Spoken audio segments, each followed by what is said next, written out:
So, Dr. Mohammed Babar Chohan is Pakistan's trade counselor and head of mission in São Paulo. He holds a PhD in economic planning from Massey University in New Zealand and an MA in development economics from the International Institute of Social Science, Erasmus University in the Netherlands. He's a CSS officer belonging to the 29th CTP batch of the Pakistan Civil Service. And before joining the Embassy of Pakistan in Brazil, he was posted as commissioner in Pakistan.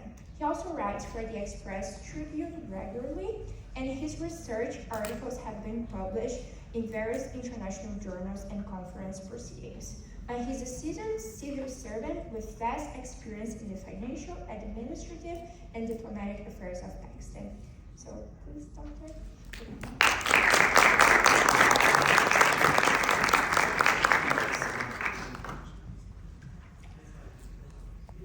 Good evening, ladies and gentlemen. It is indeed an honor to be here and to interact with young professionals, fellows this evening. Originally, my talk was a bit more formal, which I thought. Ms. Thais Lobo-Shili suggested, our trade development officer, a formal talk, which I think, after traveling 4 hours within the same city from Benares to this place, totally changed my mind. I thought, let's talk about transport planning. You know, I'm widely traveled, I went to more than 25 countries. But traffic here in São Paulo is terrible. Believe me. I can't believe, once I flew from Sydney to Perth, it took me something like 5 hours. And in the same city, from Benares to airport, it took me 4 hours. Now, coming to the serious side and the philosophical thing behind that is the fact that there is a need to really think deep. What is wrong with São Paulo? What is wrong with the traffic of São Paulo? Where are the transport planners? What they are doing? And maybe after going through such a, this kind of episode, I would suggest Mr. Rahman to kindly consider a separate panel session on transport planning in São Paulo. Look, when we talk about SDGs, United Nations SDGs, and we talk about economic development, we talk about poverty, hunger, economic growth. Did we ever think what is the role of mobility in economic development and economic growth? Did we ever think? This is a very, very important factor. For example, if some investor comes in Brazil, he says that, okay, I'm going to spend $10 billion here in São Paulo and establishing some factory, anything. Now he has produced a product. Now he wants to transport his product from his factory to the market. What kind of additional costs will he have to bear for all this? Try to understand mobility. Mobility is such an important concept. Let me take you back to the philosophy of Aristotle. I'm not a philosopher, but just to, emphasize the point. He said that basically, knowledge has got 3 main components. One is techne in Latin, but in modern language, in English, we call it technology, which is pragmatic, context dependent, and variable. Technology keeps varying. Second is episteme, epistemology, scientific knowledge, which is basically invariable, but context dependent. I'm just taking a bit serious kind of thing in that. This philosophical thing. But the third component is phronesis. Phronesis means practical wisdom. Whatever we see practically, that wisdom is supreme. Do not rely blindly to technological and epistemological facts. Think what is true practically. Supposing an engineer is saying, sir, build this big flyover in São Paulo. It will reduce traffic. Wrong. Because he's not looking at the bigger picture. He's an engineer, a technician. Technology is not complete subject. It's not complete knowledge. It's just one part. Epistemology. Some scientists say, well, we are going to carry out some experiments, so let's dig a big ditch here. Maybe good for the project, not for holistic planning.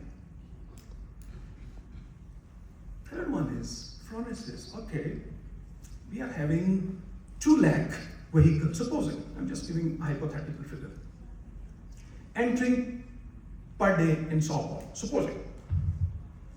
What are going to be their economic impacts? What are going to be their social impacts?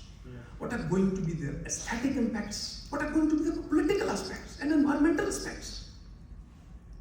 These factors, when you take them all together, there comes the solution. Phronesis, which Aristotle said. Traffic is not that simple. If you go out, you see lots of traffic is good. No, it's not that simple. It's a deep philosophy. And I think some of our scholars, again I'm repeating, particularly some Brazilian, should come up with a research proposal how to mitigate congestion in São Paulo. It is basically dragging Brazil back to Stone Ages. Believe me or not. I mean, what is this going on? For example, you have a jungle of concrete, you have so many high rises. When I came here, I was surprised. I did my PhD from New Zealand, there was no building there. Can you believe? I lived in Palmerston North for 5 years. My wife is here, my son is here. He came directly from school. I could not drop them back home.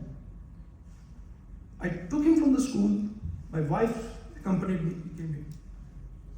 So my point is, if somebody has got some flight, wants to fly, what will happen?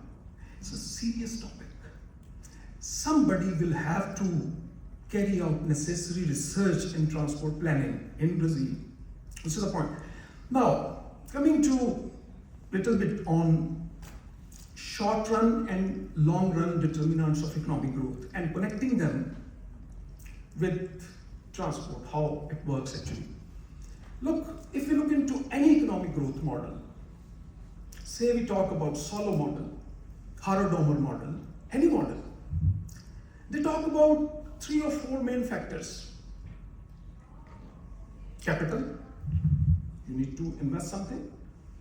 Labor, you need to put the labor in order to earn money, in order to earn profits. Technology, that's absolutely fine. Lucas came up with a new kind of idea when he said no, human capital, education and health. Main part of human capital. You people, you're sitting there, you are the brains, I mean you have been selected through a certain process. You have met the eligibility criteria. You are here after a competitive process. Someone of you, for God's sake, will have to come up and take up this transportation in São Paulo, in their research.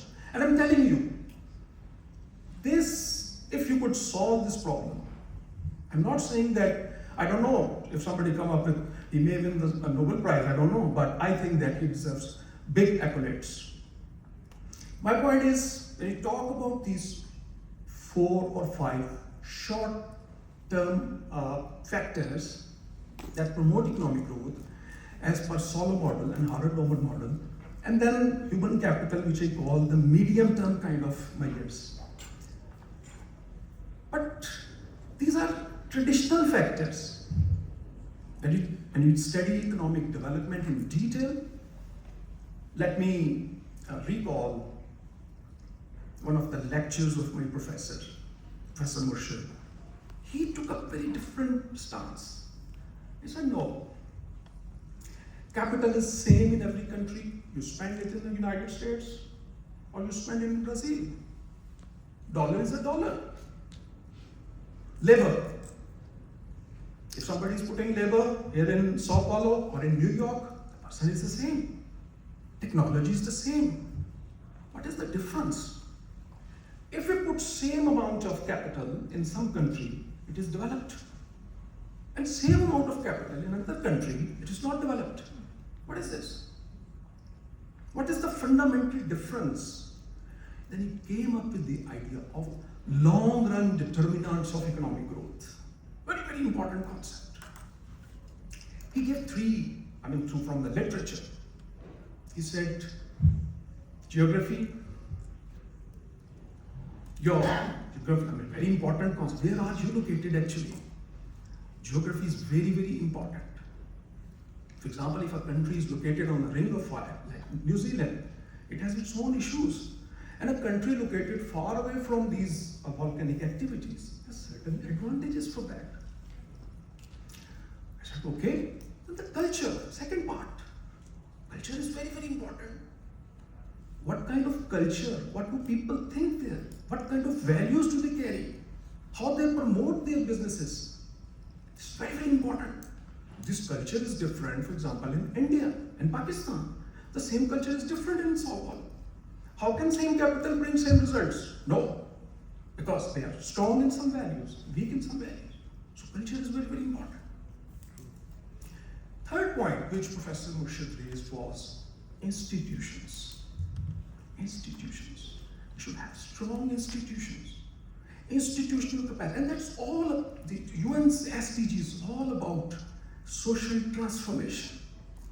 So that you come up with that level of critical human minds who are capable of bringing about institutional change all over the world. So these are some of my thoughts this evening. I don't want to prolong and don't want to transform into a formal lecture, but these are some of my thoughts.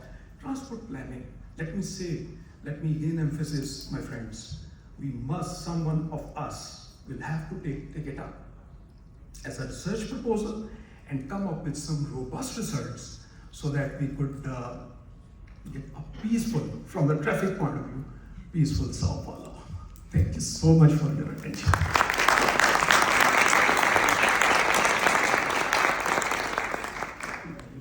Thanks. I can't agree more. As someone who lives in São Paulo, born and raised, it amazes me how we can naturalize traffic.